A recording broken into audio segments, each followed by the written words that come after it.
What's up guys, and welcome back to another episode of Pokemon Switch. Now last episode we covered release dates, and the question I put forth to you was surrounding Pokemon Breath of the Wild, with the question being, could we ever get a sort of Pokemon Breath of the Wild game?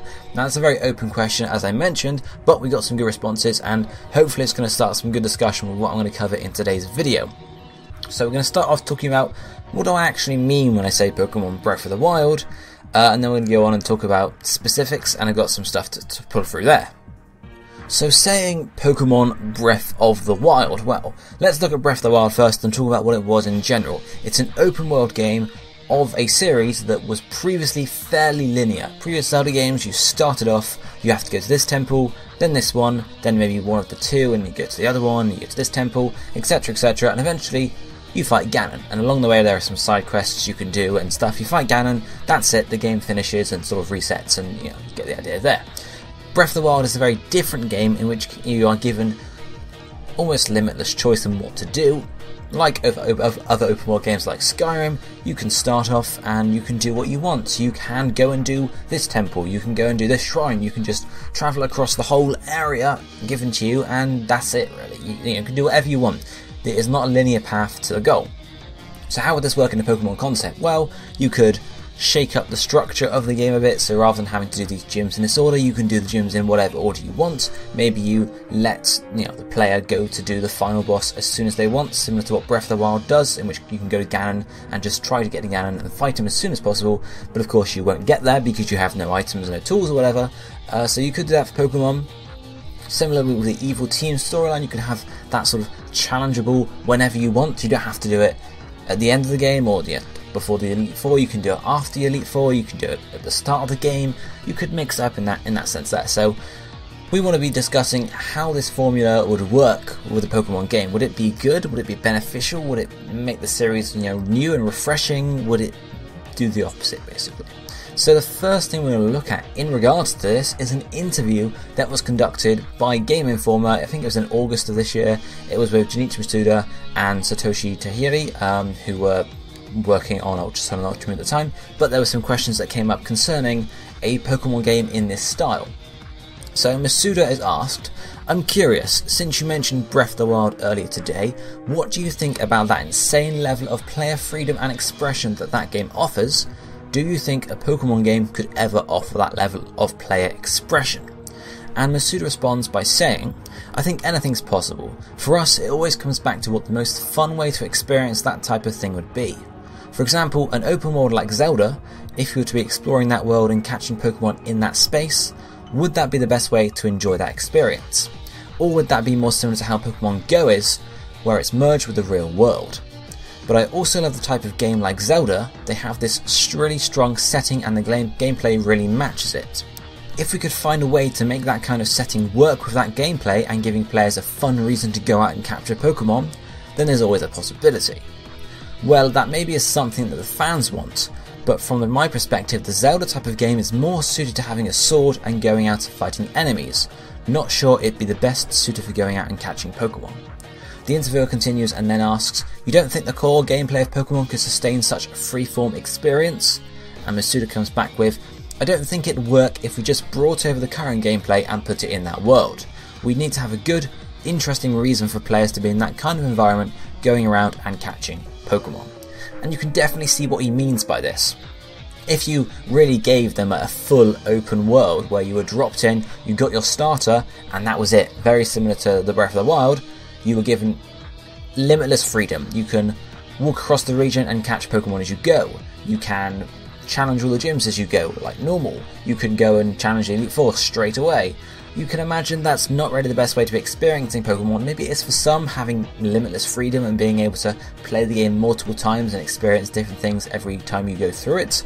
But for a lot of players, it would turn them off because they wouldn't really know what to do. And there are other issues with that as well. To help with this, we're going to move on and look at the structure of the Breath of the Wild and then structure of Pokemon games in general, and try and figure out, do they match? Does it match up? Is there a link we can make between them? And go from there. So in terms of Zelda's structure, in terms of the Breath of the Wild, there is a tutorial area where you start the game, you learn your basic controls, and then once you finish that tutorial area, that's when you're given your open freedom. The main goal of the game, of course, is to fight and defeat Ganon. However, mentioned before, that's pretty damn hard when you've got no equipment, no items, etc. So you have the option to explore the world around you, and you can travel to, Shaker Towers, Shaker Shrines, or whatever they're called, other temples to get items, equipment, etc. And of course there's loads of other side quests that you can do as well to get those items and to train for this final battle. There's also these other things called Divine Beasts, which are like your 4 main helping tools, I suppose. I think it's 4, I'm not sure. So that's the structure of Breath of the Wild. You can do whatever you want in terms of going to fight Ganon straight away. However, you're not going to get very far, in which case it's better to go around and collect things to help you with that fight, and eventually you'll be strong enough to go and defeat Ganon. So with a Pokemon game, it starts off similarly. Of course, you have the tutorial, which is where you get your starter, and that's how you're introduced to the world. Now, of course, tutorials in recent games are pretty big, and that's another video. But you do the tutorial, and then if we were to link this with fighting Ganon, the next thing to do would be to fight the Elite Four and the Champion, because that's sort of the end game goal. However, this isn't going to work perfectly in the Pokemon sense, because the lore of the Pokemon game denotes that you have to have your 8 gym badges, or you've beaten all the gyms, to actually go on and challenge the Elite Four. So they can't really just say, yeah, you can challenge it whenever you want, because that goes against what we've had before. Maybe you could have a different region where that's not the case, but of course that would be going against some level of structure we've already seen. Looking back at Red and Blue actually, as a slight detour, after you get access to, some area, the Elite Four, Victory Road, you can actually go in and they'll say, oh, sorry, you need this badge before you go in. So they've already done something very similar where you have access to the Pokemon League almost, but you can't get to it because you're blocked off by these, you can't get through this one until you have the Rock Badge from Pewter Gym. Oh, you've got that, okay, go on through. Oh, you haven't got haven't got Misty's badge. You can't go through this gate. So it's very similar there, how you can actually almost access the Pokemon League straight away, but not actually go through it because of the lore of the game. So that's not really going to work perfectly. Another big section of a Pokemon game, though, of course, is the Evil Team, because that's sort of your secondary goal. Your goal generally is to become a Pokemon Master, or to complete your Island Trial in the new games. But the Evil Team is a secondary. It sort of, most of the time, it ends up blocking that first goal. Hence, you have to go and complete the second goal of taking down the enemy team. Or, I guess, similar to the first game in Red and Blue, they are sort of just there, and sometimes you have to deal with them if you want to. But of course you're forced to by the games, but really it ends up being a choice. So maybe you could make, instead of Ganon being the Elite Four, you could make Ganon be the final Evil Team boss. Which could work, you could have them just be around, and you have freedom to, you can go on and challenge the Elite Four and the Champion and become the champion of the region before you challenge the the Evil Team. Or you can challenge the Evil Team first and then go on and do the Elite Four. That would be a bit of choice there. You wouldn't be forced to do it, but it would be there as a challenge for you to do, and maybe of course you could have some other goal to doing that as well, related to their plans. However, this is where the problem really comes in here, and that is the difficulty of the game. The difficulty affects the freedom. In Zelda, the difficulty is, how skilled are you in terms of the game. If you've just picked up the game, you just complete the tutorial, and you go and try and fight Ganon, your skill level is going to be very low because you don't know the combat system. Of course, as well, the equipment does help to some effect there, but generally, if you are very skilled, you don't need that equipment. Of course, you may need some items to defeat some creatures, for example, in Zelda, but the difficulty generally is based around skill. Hence, when you go away, you unlock the shrines, you get all your new equipment, you've done that and it's going to help you, but you've also upped your skill level, allowing you to take on Ganon. However, in Pokemon, skill and difficulty doesn't really match with skill, because it's based on your levels. Pokemon is a level-based game. So if you just start on your adventures, you've got your starter Pokemon level 5, level 10 maybe, and you've got the option to go and do the Evil Team, what level are their Pokemon going to be? If they are designed as just a general, say level 30, there's no way you're going to get past them as level 10. So you are forced to go away and train before you can come back. So that really robbed you the freedom to choose what to do. So you're now got to train, and then you can come back, and eventually you can do it. But then it feels like you were robbed of the freedom to do it at the start of the game, and now it's either the middle or the end of the game, depending on their levels. So the freedom has really been robbed of you there. You've got no freedom, and it's defeated the purpose. So how could this really be fixed? Well, it depends on some other things in terms of thinking about how it might be structured as the game. So gyms and trials are the two main sort of structures we've seen so far, so we're assuming for the most part they will go back to gyms, because that's sort of the standard formula. Trials were like something they tried out as a sort of a refresh of Generation 6, but I think, or Generation 7 rather, but I think the plan is always to go back to gyms. However, they could decide to carry on trials for whatever reason, have a new region that's very similar to Alola, maybe it's near it, and have trials there, but for the most part they are very similar. Or you could go for a totally new structure of games, so not a gym, not a trial, something else. Now I don't know what that would be, but it could be related to this open world sort of scene. So while there is the Elite Four and the Champion, you don't have to beat all the gyms, don't have to complete all the trials to get there. You can do it whenever you want. However, maybe you can go around and you can collect something. I wouldn't know, I'm not a game designer.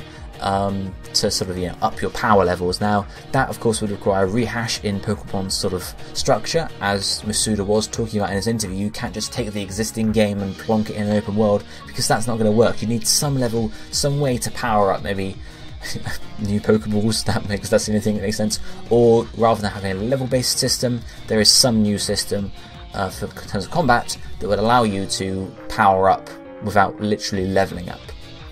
And of course, the difficulty is really the bigger problem here, thinking about the existing formula.